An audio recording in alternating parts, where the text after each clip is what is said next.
to stop right there because I could feel my help coming on. I've got a few things I want to say before I take my seat.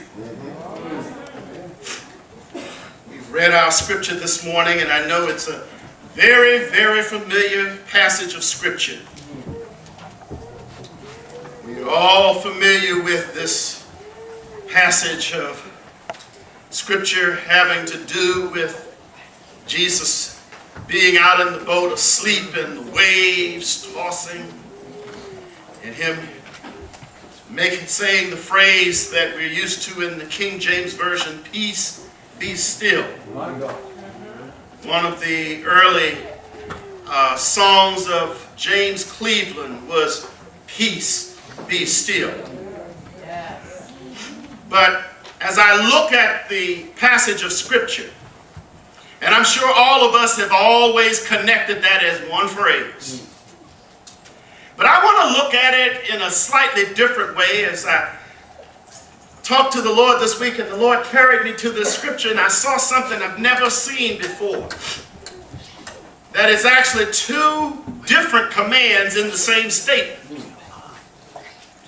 So my topic, two-phase directive. A two-phase directive. Two-phase directive. If we look at this passage in a slightly different light, not so much at the sensational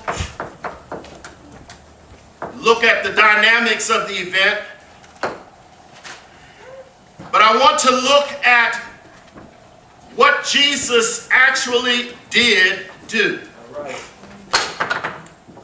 I want to look at it not so much as the fact that he calmed the sea, but something had to happen in order for him to move and calm the sea.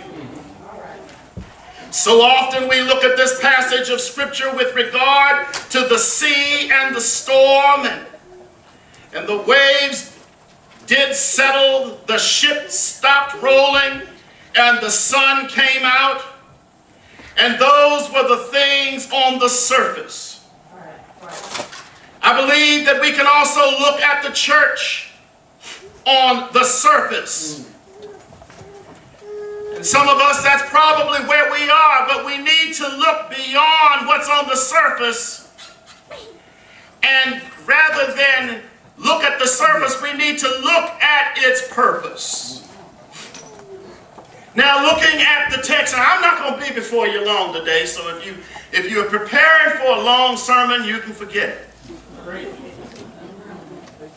I just figured I'd give you the disclaimer right now.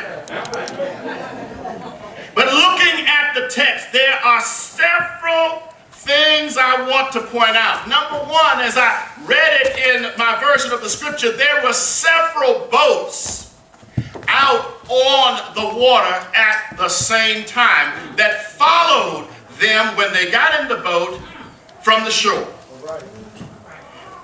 We always seem to focus on that one boat. But there were several boats that followed the one that Jesus was on, because a lot of folks were looking at just the miracles. You see, there are some folks that will be in the house of God and don't have the house of God in them. They're there for the sensational things. They're there to see who cuts a step, who shouts, who prays, what the choir sing. But then when you ask them, what did the Lord do in your life because of the word that was given, they have no answer. Because they were focused on all of the sensational things. Now, I would be remiss if I didn't say I know that God is an awesome God, and God does sensational things. And I tell you, when God moves, I'm all for it. But yet, when God moves, there is something that's supposed to happen deep down in your soul. You're not supposed to go away the same way you were when again. If you want to know what I'm talking about, let's fast forward just for a minute to a road called the road to Emmaus. Post-resurrection, if you will. And here's some disciples walking and talking and trying to discuss what it was that Jesus had taught. And then he comes along in the midst and they didn't recognize him. Now, my thing is, if you had walked and talked with somebody for 3.5 years, you ought to know him when you see him.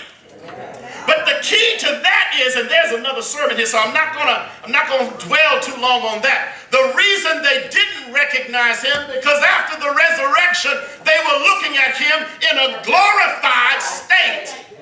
The same state that we will be in if we're saved when we leave these mortal bodies. I don't think they heard that this morning. All right, let me try one more time.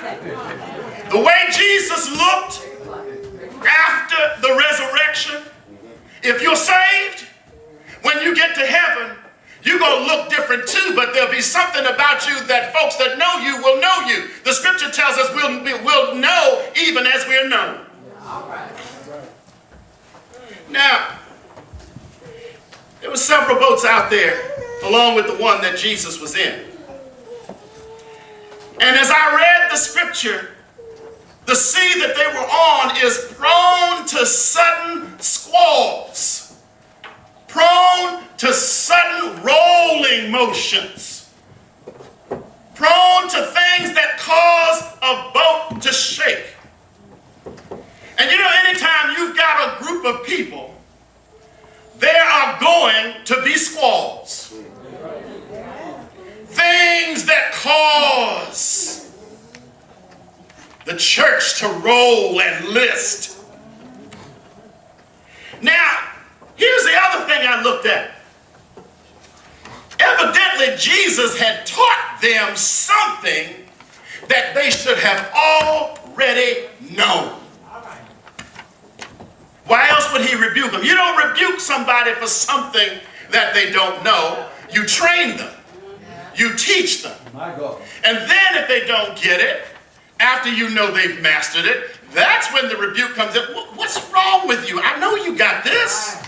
I know you understand this. So here they were in the boat. Jesus is asleep. And I believe he's in the stern of the boat, which must mean he's in the back of the boat. I never could get that right. Somebody help me out. I've always wanted to do some sailing, but I don't know one end of the boat from the other. Is that the stern? Is that the back? And the stem in the front? Well, anyway, he was in the back of the boat. Boat just going like this. Now, the bow is the front. So he's in the stern of the boat, the back, right? Thank you. Okay. Now, so, see, it take a sailor to tell me that. But here's the thing. Now, I've been on fishing boats when the water's rough and the way the waves go, and it's kind of like what I don't like to ride on. Now, I got a friend that I'll see later. He loves roller coasters. My stomach and my tonsils made an agreement that the Lord would watch between them while they stay absent, one from the other. I don't like my stomach going up in my throat. But when you see, when you're out on the boat, sometime in the water's going like this and the boat's going like this, it seems to me when the front of the boat goes down, the back of the boat raises up with a snap. It ain't pretty. But Jesus is back there asleep. And then waves are coming in from the side. The water was filling up the boat.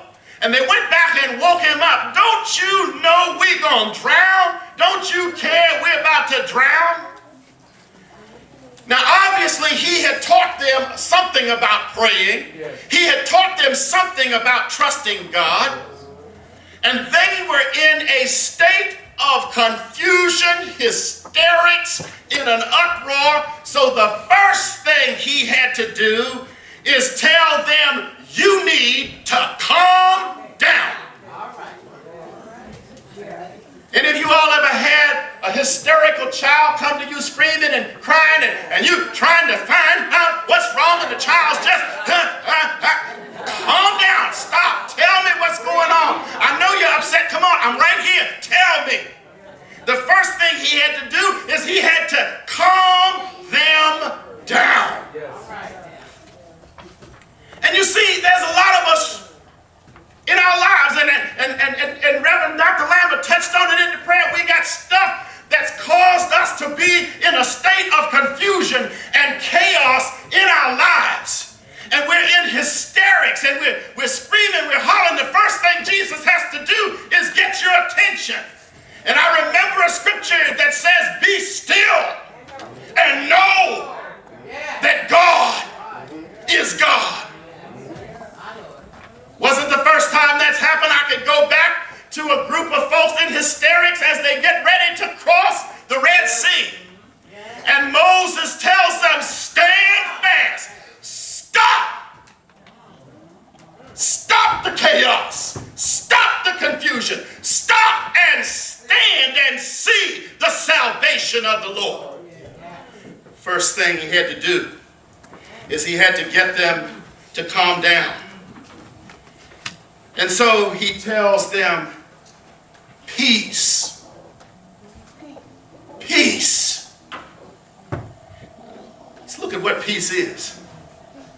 The scripture tells us that God gives the peace that passes all understanding. That means in the midst of chaos, confusion, uproar, you can be at calm and at ease and restful if you are trusting in God to do what he is going to do. You've heard me tell the story about my favorite uncle. You know, the one that kept that Bible under the step out there cutting grass, and he brings the Bible out and he witnesses to me and has me read that scripture. Well, he also had a phrase. He said, Walter, let me tell you something. If worrying would solve anything, then we could pay somebody to worry, or we could get paid for it. And you know, somebody would not be unemployed because they could worry for somebody if they didn't have any worries of their own. So worrying can't solve anything. Praying does.